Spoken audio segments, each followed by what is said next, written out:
Здравейте, скъпи приятели! Имам една изненада за вас.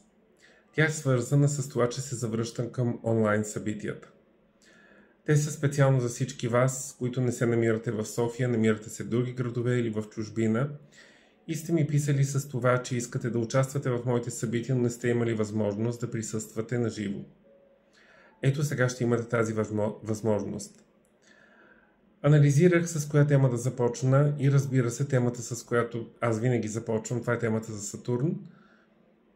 И в рамките на 6 срещи, които ще се проведат от 24 октомври до 9 ноември, ще ви разкажа за Сатурн и ще ви разкажа по какъв начин той оживява в картата ви, какво е моето тълкуване за него, по какъв начин той е свързан с родовата ви система, по какъв начин е свързан с личните ви страхове, но и каква информация за стабилността в живота ви дава.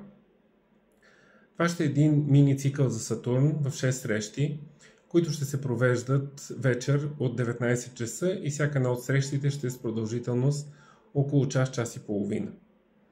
Това е направено така, че да не се уморявате и информацията, която да получавате, да ви е достъпна и разбираема.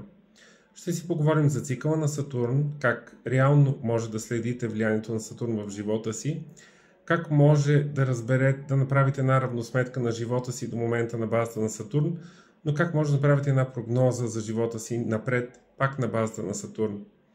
В моето вътрешно усещане, всяко едно астрологично тълкуване започва от позицията на Сатурн и тя е изключително важна, защото това е базата в живота ви.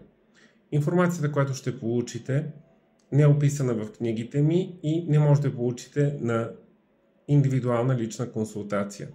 Затова правя и този цикъл, на който да ви споделя конкретни истории за Сатурн и да ви разкажа всъщност как Сатурн оживява, не като една позиция в картата ви, а като една история и да ви обясня реално по какъв начин Сатурн се свързва с живота ви, с семейството ви, с родовата ви енергия, как определя миналото ви, настоящето ви, но и бъдещето ви.